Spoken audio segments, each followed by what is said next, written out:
tarde, gente. Hoje eu estou começando o primeiro Papo Livre aqui com o Francisco Nápoles. Aí, que honra estar aqui. A honra é toda minha, alegria, né, bicho? Brigadaço mesmo, talvez de já. E, assim, hoje a gente está para falar sobre educação, né? E conversar com um mestre como você. Eu queria, primeiramente, te perguntar a questão do conteúdo em si, da questão da educação, o significado de educação para você. Que eu lembro que quando a gente falou a primeira vez, quando eu te fiz o convite, né, você disse que era uma coisa que era extremamente valiosa para você. Sim. Então, educação é um processo que acontece a vida inteira, né?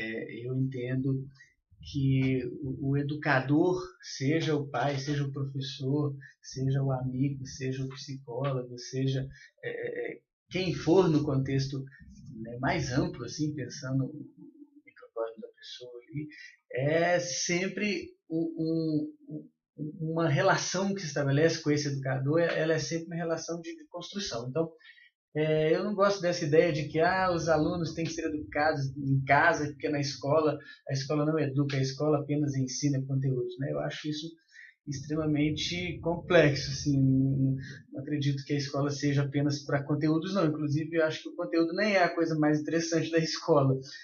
É lógico que o conteúdo é importante, é lógico que as disciplinas estão focadas ali nesses conteúdos, mas eu acredito que a gente guarda coisas muito mais interessantes do que apenas os conteúdos, né, da escola. A gente lembra de vivências, a gente lembra, né, de coisas que nos marcaram, e nem sempre os conteúdos são essas coisas. Então fica claro que nem sempre é o conteúdo o foco da escola. O foco da escola tem que ser a vivência, e o foco do processo educacional tem que ser a relação, o relacionamento entre pessoas. Então é lógico que um professor, ele é sempre um educador. Ele tem sim uma função de educar em vários aspectos, assim, de toda a ordem. Seja no seu exemplo, como uma pessoa que está ali exercendo um papel social que é exemplar, inevitavelmente, por mais que a profissão de professor no nosso país não tenha lá todo esse prestígio, mas de um jeito ou de outro é inevitável. O professor está sempre nesse lugar do exemplo, seja nas suas falas, seja no modo como ele conduz as situações, como ele propõe as vivências, como ele propõe o que ele está... Né? Eu, por exemplo, tenho uma tendência de exercer a docência a partir de um pressuposto anarquista. Né? Eu procuro não exercer autoridade, procuro colocar o meu aluno nesse lugar de atividade, né? Negando inclusive a etimologia desse termo alunis, que quer dizer desprovido de luz, né? Pensando que ele não tem que ser um desprovido de luz, não, ele tem que ser necessariamente um sujeito ativo que vai propor junto comigo as vivências que a gente vai construir juntos. Né?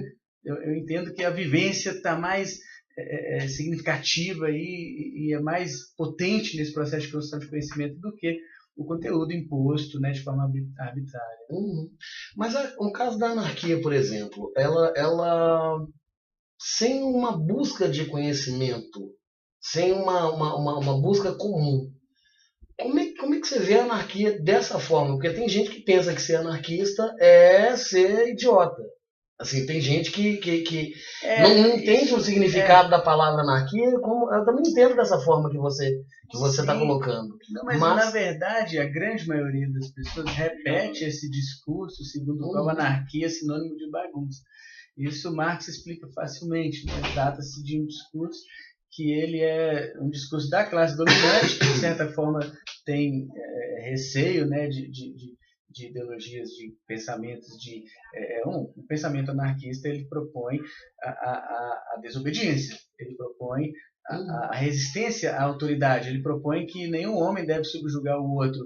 Isso, para quem está numa relação de poder, é extremamente perigoso. Então é normal que haja, assim como dizem que comunistas comem criancinhas, dizem que a anarquia é bagunça, né? É um discurso que a classe dominante tem e que é repetido pela classe dominada. Exatamente, até então, Crowley, né? Ele coloca na Lei de Telema essa situação da questão da liberdade em si e com uma questão de convivência, a questão de paz, a questão de buscar algo que seja melhor para todo mundo através da construção individual e coletiva, né? Sim. Você está falando do Aleister Crowley? Sim. Do Raulzito? Essa louca, cara.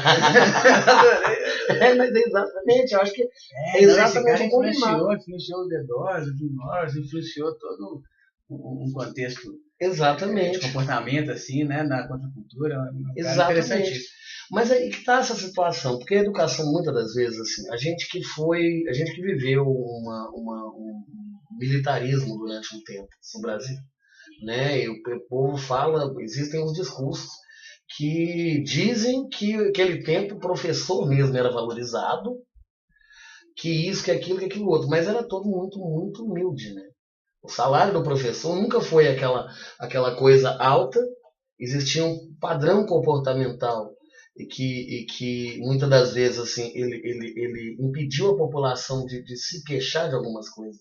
E muita gente nega esse fato. Sim. Né? Como é que você se sente, como é que você sente isso? Por exemplo, às vezes, você está manifestando uma opinião sua, né? Porque eu vejo sempre você falando claramente, não desfazendo de ninguém, não desconstruindo outras pessoas, mas se colocando politicamente, se colocando ideologicamente. E quando você, por exemplo, vê uma questão de um aluno seu, ou de algum amigo, ou de alguma pessoa, reagir a isso de uma forma violenta, assim. Você fala que isso é culpa de uma educação ou uma culpa de um tempo atual influenciado por alguma coisa, seja a mídia, seja... Boa questão. Na verdade, é natural que essas pautas antes inexistentes agora comecem a ter um lugar mais significativo, né? Esses lugares de fala que antes não existiam agora passem a existir, como LGBTQI, como, né, o próprio multiculturalismo, o movimento negro, o feminismo, né, e várias outras vozes que antes estavam ali, de certa forma, marginalizadas, hoje têm um poder maior, né?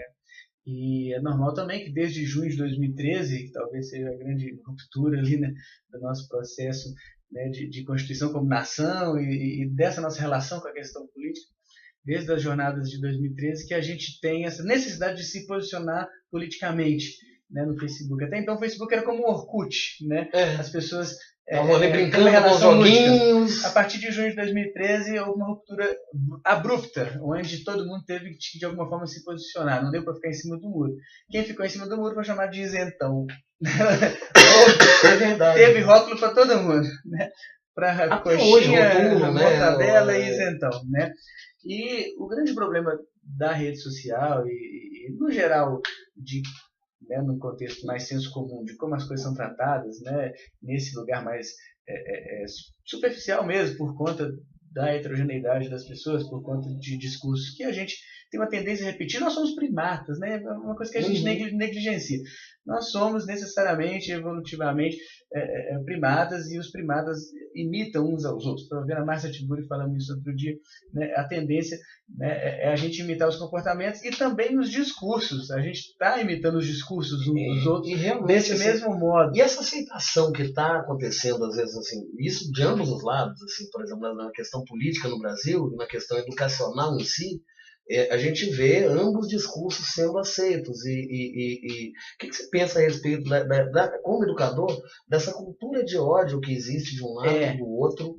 A questão quando a religião se choca com não vou dizer com o ateísmo, porque a ciência nem sempre ela vai ter o ateísmo nela. Mas, de certa forma, né? Porque existem cientistas que são teístas, né, e outros que são ateus, mas assim, de modo geral, como que você pensa nessa questão? Sim. Na verdade, se a gente for ver na prática docente mesmo, no dia a dia, é normal que tenha esses choques. Mas eu ainda estou com o Thomas Kuhn, né, pensando naquele paradoxo da tolerância, né, que se nós tolerarmos os intolerantes, nós necessariamente colocaremos em risco a própria democracia. Então, a intolerância não pode ser tolerada, né? É uma máxima interessante. Mas o que está em jogo aí, num contexto acadêmico, onde o senso crítico deve prevalecer, no contexto de sala de aula, por exemplo, eu tive uma experiência, na verdade, todo semestre acontece esse tipo de coisa. Né? Isso foi ontem, inclusive, um aluno meu disse ser contra os direitos humanos. né? E esse discurso de ser contra os direitos humanos, ele é recorrente, né? Na verdade, existe toda uma mídia que coloca isso como se os direitos humanos fosse uma espécie de instituição que defende os bandidos. Esse aluno, ele conhecia os direitos humanos, de fato? Não, eu perguntei para ele, o que são os direitos humanos? É uma instituição ou é uma pessoa? Ele não sei. Ele não sabia dizer o que é os direitos humanos. Eu falei, direitos humanos é uma lei, antes de tudo, né, uma convenção social. Exatamente. Segundo, é uma coisa básica. O simples fato de você estar aqui agora, dentro da academia, nesse papel social de aluno, podendo falar o que você acha de direitos humanos, é porque existem direitos humanos. Né? Já começa por aí. Esse é o básico. Se não existisse, nem isso poderia estar acontecendo. Segundo, a gente entender também que existe essa questão da repetição dos discursos. Existe, né, uma lógica perversa aí da mídia como um todo, a TV aberta principalmente, de buscar ibope, e as pessoas têm um prazer por ver determinadas notícias sobre, né, assaltos, sobre aquilo que sempre teve e sempre terá, né, um interesse público grande, e isso acaba gerando esses programas televisivos que enfatizam isso e acabam criando no imaginário das pessoas determinadas associações que são extremamente preconceituosas. Então, as pessoas que estão ali são sempre negros, são sempre... existe um perfil desse... Quando surge uma contraproposta nisso aí? Por exemplo, assim, eu vi uma entrevista do José Padilha esses dias, sim, ele falando da história daquele menino que ele tá no ônibus, ele começa a render pessoas, só que ele começa a colocar a história desse menino, que era um menino que viveu, foi criado numa instituição, uma FEBEM, e passou por humilhações, passou por toda uma trajetória para se tornar aquilo. Exato. Essa é a grande questão, é a gente conseguir sensibilizar as pessoas para entender que não existe bandido, existe uma pessoa como história, como um pai, como uma mãe, que cometeu sim um ato muitas vezes condenabilíssimo, atroz, algo completamente descabido, mas que ele tem direito à defesa, ele tem direito a julgamento, né? Que essa coisa de uma decisão sumária aí, no Facebook faz isso, né? Nas redes sociais a gente tem o tempo todo, o Facebook é um grande tribunal que ninguém tem direito à defesa, que não há, só há condenação. É o caso daquela policial que matou um cara na porta da escola. Essa policial, a minha opinião sobre ela ela foi extremamente competente, extremamente treinada, o que ela fez foi muito corajoso, e ali, realmente, naquela circunstância, ela pode ser tratada como uma heroína. Mas o outro extremo as pessoas verem aquilo e falarem, ai, que gostoso, matou um bandido. Que absurdo. Um ser humano falar que é gostoso ver a morte do outro. Né? Isso é desumano. Aquele cara tem uma história, tem mãe, tem pai, tem uma trajetória, tem uma vivência. Né? Ele poderia ser qualquer um de nós na circunstância que ele está, ninguém sabe. A gente está aqui no nosso pedestal, né, com as nossas regalias, com os nossos privilégios, a gente tem a menor noção do que está acontecendo com os outros, e esse julgamento ele é muito covarde. Né? Então, naturalmente, é lógico que a morte dele é uma coisa péssima, mas ali realmente essa foi uma defesa, a Kátia, né? Ela foi realmente ela foi uma heroína, não há o que duvidar. A gente pode inferir o que ia acontecer ali, se ele achasse a arma dela, se ele... Né, ela se esconde, né? O vídeo mostra que ela se esconde atrás do carro, ela prepara o movimento, e muitas das vezes assim, vê a população... Né? Isso é uma questão seríssima, que as pessoas acham que se armando a população elas vão se proteger. Isso é uma grande tolice. Aquilo ali é um treinamento muito rígido para se ter aquela frieza, para se ter aquela precisão. E a disciplina. Aquela disciplina. Aquilo ali é o lado bom do militarismo. Essa é a grande questão.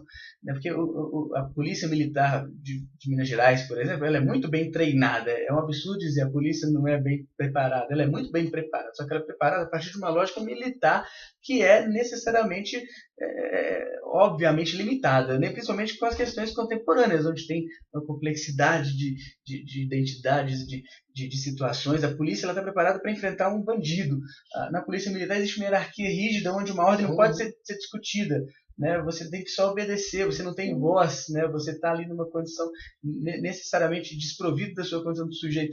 Nesse sentido, esse militarismo, ele obviamente vai fazer com que a polícia não consiga lidar com determinadas questões. Mas essa questão de hoje em dia, por exemplo, da polícia cobrar mais escolaridade, mais conhecimento dos candidatos a policiais, você acha que é uma coisa que realmente vai ajudar as pessoas? Não, eu acho que isso é uma coisa positiva, melhor do que nada, mas eu acho que a desmilitarização é o processo mais adequado. Porque, de fato, essa lógica militar, a polícia militar tem mais de 400 anos. Desses 400, 300 anos foi de perseguir negro fugido.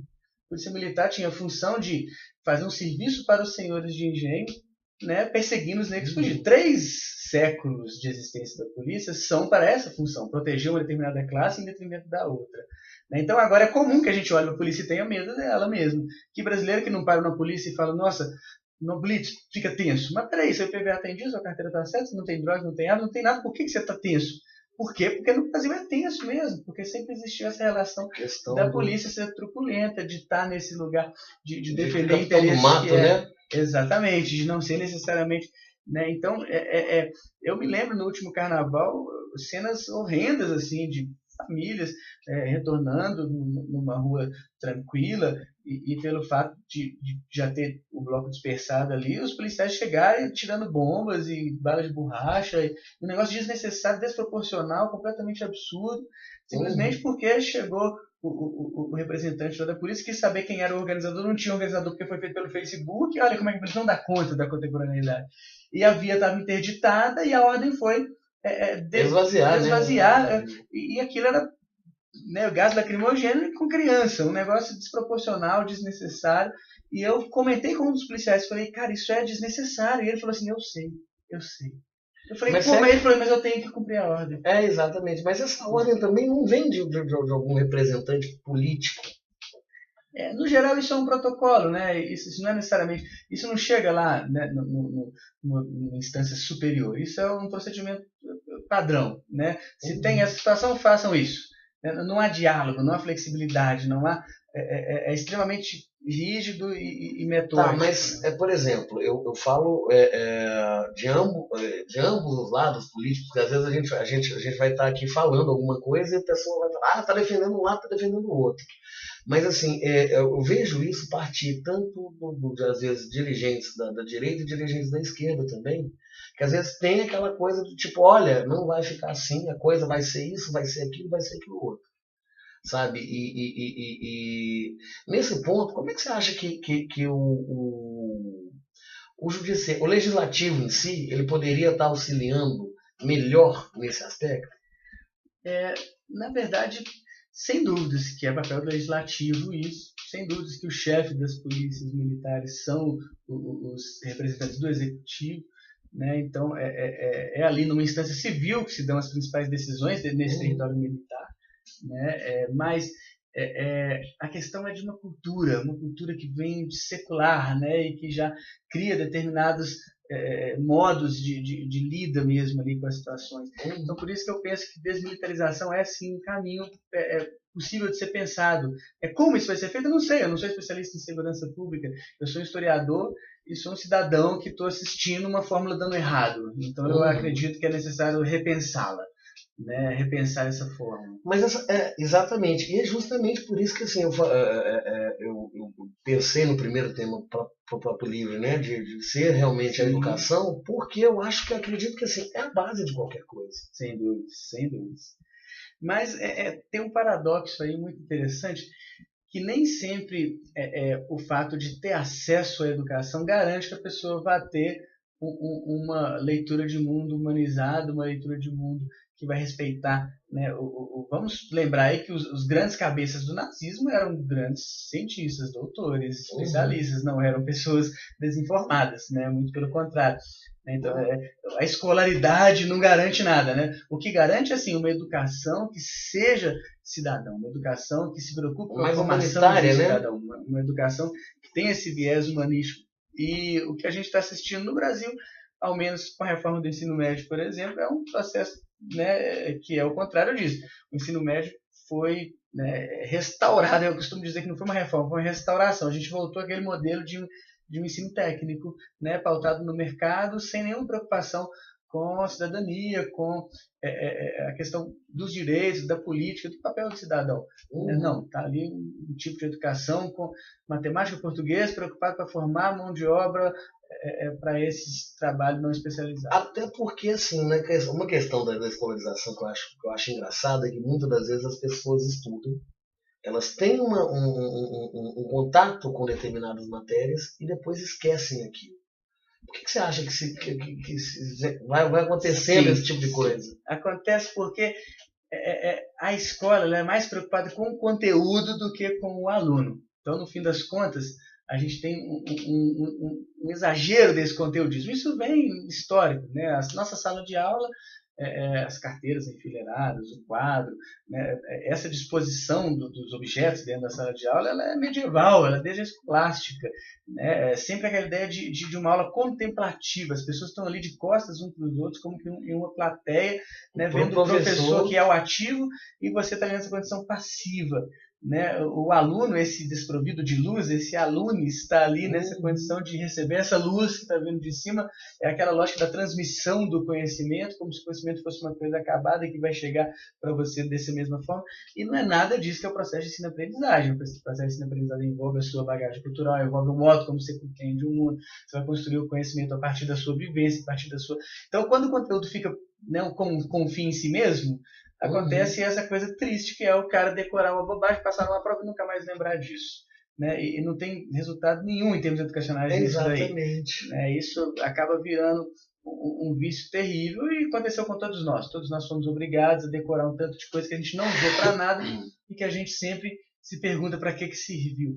Né? Uma das coisas que eu sempre faço questão de discutir com meus alunos é qual o sentido da minha disciplina, por que nós estamos aqui todas as semanas, né? O que nós estamos fazendo aqui, para que isso vai ser útil, para que isso vai, de alguma forma, ser significativo na sua carreira, na sua profissão, na sua formação. Né? Acho essa questão essencial o tempo todo, senão a gente cai nesse conteudismo. E ele é perigosíssimo. E ele é um vício, porque o próprio sistema educacional te induz a fazer dessa forma. Induz a pensar dessa forma e agir dessa forma. É uma resistência constante de buscar romper esses padrões, de buscar soluções diferentes, de realmente inovar mesmo no contexto educacional. É um desafio.